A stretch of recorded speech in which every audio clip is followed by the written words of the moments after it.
Bom dia, galera! Hoje é segunda-feira, dia 23 de março. Estamos aqui para mais uma aula referente às páginas 110 e 111 da apostila, tá? O conteúdo do capítulo 3. Nessa aula, eu vou dar uma retomada do que nós fizemos na aula anterior para refrescar um pouco a memória, tá? Depois darei a devida sequência ao conteúdo para auxiliar vocês para responderem os exercícios de aprendizagem das páginas 125 e 126, questões de 1 a 5. As aulas serão direcionadas a uma explicação que vai além do que vocês podem encontrar na apostila. Tudo bem? Com a finalidade de poder ampliar, assessorar as suas aulas em casas, de uma maneira que nós podemos otimizar, esse nosso tempo aí, sem a perda significativa do aprendizado, neste momento atípico que estamos passando. Espero que logo, logo tudo se resolva. Então, vamos lá. Vamos começar com esse slide. Qual a diferença entre poesia e poema? Tá? No que vocês podem ler, que a poesia é um tipo textual que possui uma estrutura definida com versos e estrofe, enquanto a poesia é qualquer tipo de produção artística que envolva a criatividade e provoque emoção. O que isso quer dizer? Quer dizer que o poema, ele vai ser assim uma manifestação escrita da poesia. A poesia em tudo.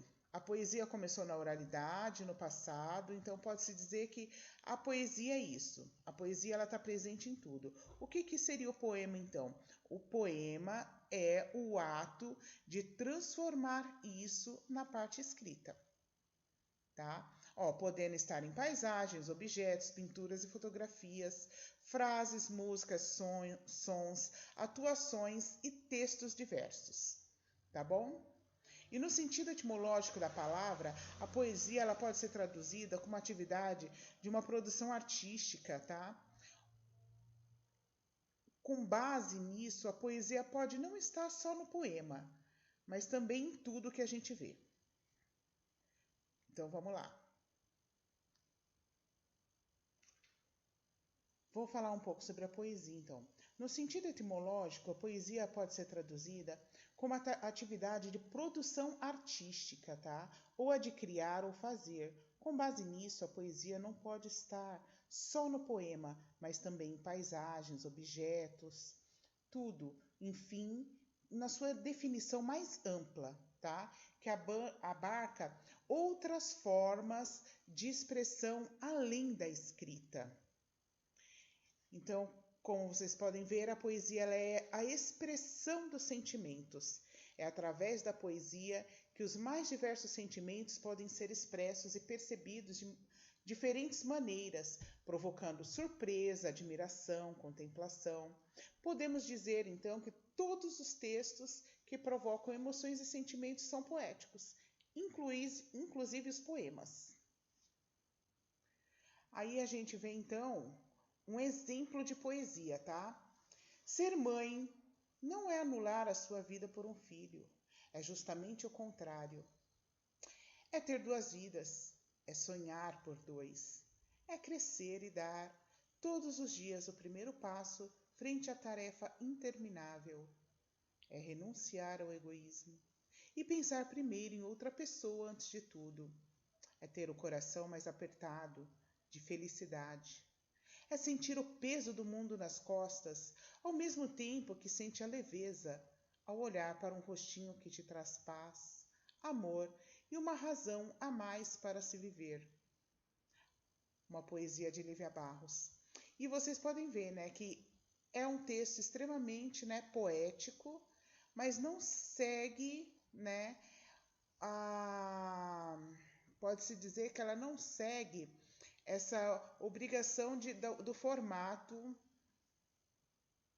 do poema, tá? É uma coisa mais livre, é um texto poético que não segue essa métrica do poema de estar dividido em rimas, em versos, tá bom? Não que cada linha da poesia também não seja um verso, tá? Ele pode-se dizer que mas é um verso assim muito mais livre, que não segue, né, aquela estrutura. Isso que posso dizer assim, não tem essa estrutura, tá? E nem por isso deixa de passar essa mensagem, né, de uma forma conotativa, né, de sentido figurado, e apresenta aí a vontade do eu lírico, e é isso. Eu vou explicar um pouco sobre o poema. O poema, ele segue essa estrutura, essa métrica, essa estrutura que vem acompanhada de rimas, versos, estrofes. O poema, por sua vez, ele deve seguir uma linha estrutural, né? Com estrofes e versos. Estrofes são as seções do poema, separado um por outros por uma linha em branco. Cada estrofe é formada por alguns versos que são as linhas do poema. Então é bastante importante frisar isso, tá, gente? Cada linha, um verso, cada bloquinho, né, formado por esses versos, é uma estrofe. Poema também é poesia, pois desperta sensações, sentimentos, lembranças, emoções, retrata histórias vividas ou histórias que se deseja viver. Poema é poesia, porque requer também criatividade, expressividade, harmonia, imaginação. As rimas em um poema não são obrigatórias. Vocês vão ver mais pra frente, né? A gente tem os poemas livres também. Mas a maioria deles as tem, pois elas servem para dar mais sonoridade, graça, leveza, impacto ao seu conteúdo, além de fazerem com que o texto fique ainda mais prazeroso de ser ouvido. Já o poema também é uma obra de poesia, né, como dito antes, que usa palavras como a sua matéria-prima. Na prática, porém, convencionou-se, né, dizer que tanto o poema quanto a poesia são textos feitos em versos, que são as linhas que constituem esta obra, que faz parte desses dois gêneros, tá? Gêneros que se diferem, né, pouco, por isso causa, né, toda assim essa meio que assim essa confusão. Tem gente que não sabe, né, delimitar onde começa o poema, onde começa a poesia. E aqui vocês estão aprendendo então um pouquinho sobre isso. Agora com vocês também um exemplo de poema. E como exemplo de poema, nada melhor, né, que uma metalinguagem, um poema que fale sobre o poema. Os poemas são pássaros que chegam, não se sabe de onde pousam, no livro que lês. Quando fechas o livro, eles alçam voo, como de um alçapão. Eles não têm pouso, nem porto. Alimentam-se um instante em cada par de mãos e partem. E olhas, então, essas tuas mãos vazias, no maravilhoso espanto de saberes que o alimento deles já estava em ti. Esconderijos do Tempo, de Mário Quintana. Lindo poema, né, gente? Vocês podem observar aí, né? Quando a gente for mais para frente, a gente vai dar uma olhadinha na métrica, vocês vão ver que esse aqui não segue tanto a métrica, porque ele se trata de um poema livre, tá bom? Esses poetas da Semana Moderna de arte, eles quebraram um pouco com esse paradigma da métrica. E a gente vai estudar ainda um pouquinho sobre isso mais para frente, tá bom? Para vocês entenderem um pouquinho mais por que isso acontece. Gente, agora uma pequena explicação sobre o soneto, tá? Nós vamos ver o soneto também na apostila um pouquinho mais para frente, só que eu achei importante dar uma prévia aqui para vocês, porque nós vamos fazer uma atividade, tá? Relacionada a ele. Eu já falei algumas vezes na aula, mas é sempre bom relembrar, tá bom? O soneto é um poema de forma fixa. Lembra que ele tem 4 estrofes, sendo que as 2 primeiras se constituem de 4 versos cada uma. Os quartetos, né? E as 2 últimas de 3 versos cada uma, que são os tercetos. Todos eles têm 10 sílabas poéticas, classificando-se como decassílabos. Os sonetos costumam ter uma estrutura semelhante. O texto começa com uma introdução que apresenta o tema, seguido de um desenvolvimento das ideias e termina com uma conclusão que aparece no último terceto. Essa é, em geral, a estrofe decodificadora do seu significado. Então podemos dizer que o soneto ele é uma estrutura textual meio que completa, né? Que tem introdução, desenvolvimento e conclusão.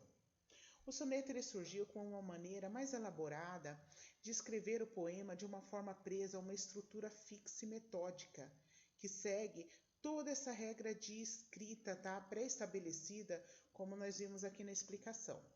Não esquecendo sempre que são 4 estrofes, onde inicia-se com 2 quartetos, depois 2 tercetos. Um exemplo de soneto. Mudam-se os tempos, mudam-se as vontades, muda-se o ser, muda-se a confiança. Todo mundo é composto de mudança, tomando sempre novas qualidades. Continuamente vemos novidades, diferentes em tudo na esperança. Do mal ficam as mágoas na lembrança, e do bem, se algum houver, as saudades. O tempo cobre o chão de verde manto, que já coberto foi de neve fria, e em mim converte em choro o doce canto. E afora, este mudar-se cada dia. Outra mudança faz de mora espanto que não se muda já, como soia. Luís Vaz de Camões, em Sonetos. E agora com vocês também um exemplo de soneto. Mudam-se os tempos, mudam-se as vontades, muda-se o ser, muda-se a confiança. Todo mundo é composto de mudança, tomando sempre novas qualidades. Continuamente vemos novidades, diferentes em tudo da esperança. Do mal ficam as mágoas na lembrança, e do bem, se algum houve, as saudades. O tempo cobre o chão de verde manto, que já coberto foi de neve fria, e em mim converte em choro o doce canto. E afora este mudar-se de cada dia, outra mudança faz de mora espanto, que não se muda já como soia.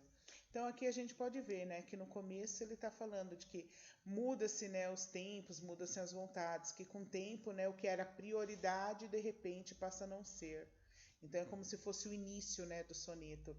Depois todo mundo é composto de mudança, tomando sempre novas qualidades. Aqui ele já fala, né, do que está vindo de, né, de diferente, o que modifica, né, o que é essa, né, qualidade. Depois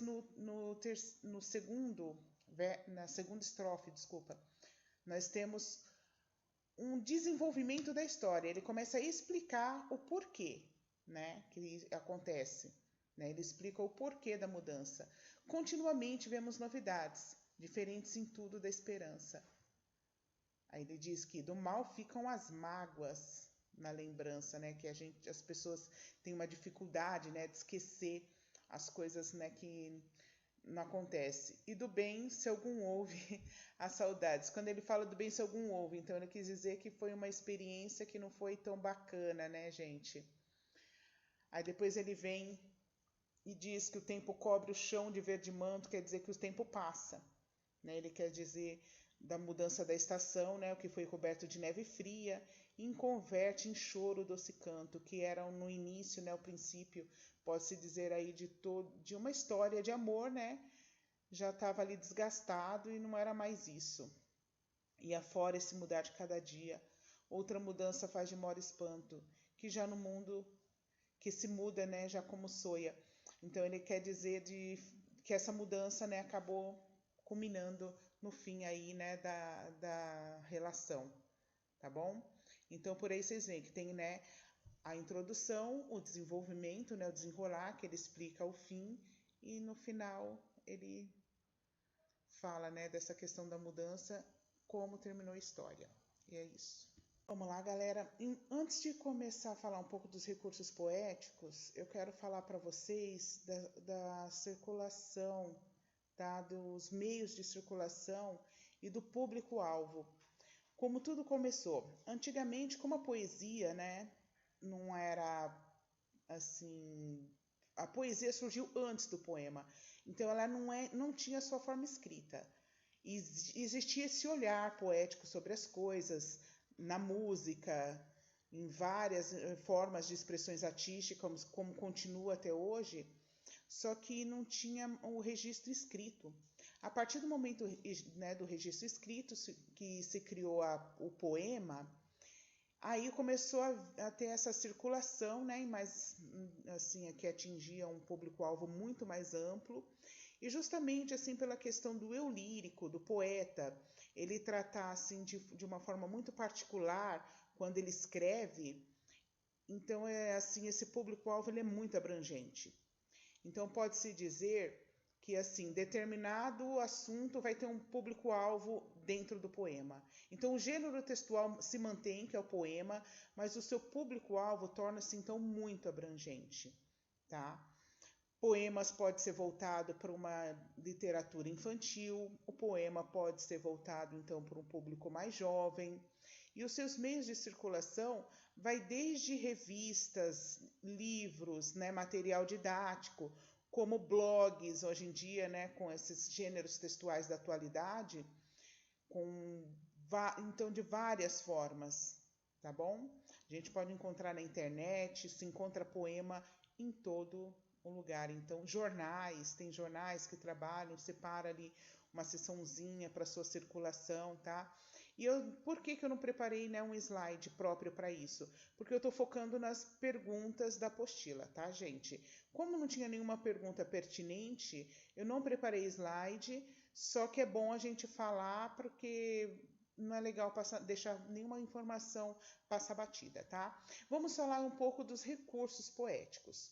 O recurso poético é construído em cima de uma linguagem poética composta por ritmos e sons causados para dar musicalidade ou simetria ao poema. Esse também fica submetido ao que o autor do poema espera causar no seu leitor.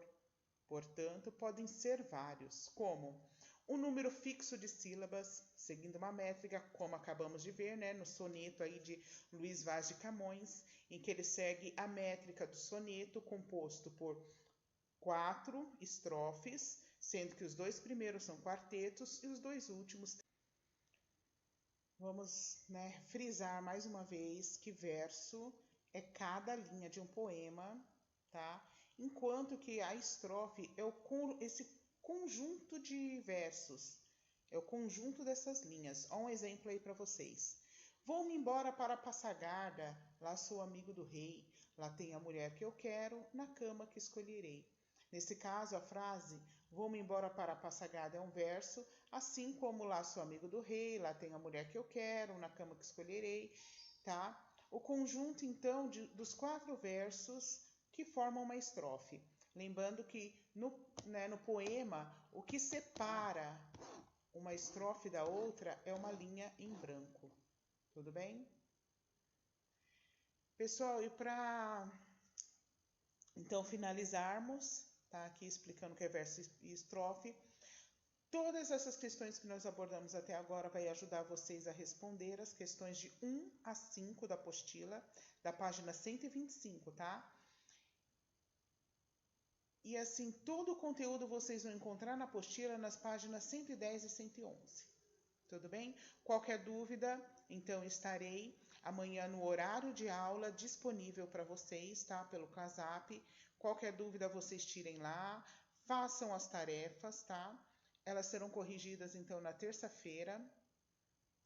E vamos ver aí, vamos continuar então com esse programa aí, né, gente, de estar podendo dar aula para vocês, para que a gente não fique aí tão prejudicado, infelizmente, né, com tudo que está acontecendo. E a gente tem que se adaptar às mudanças. Então, força, foco e fé, né, galera? E até a próxima.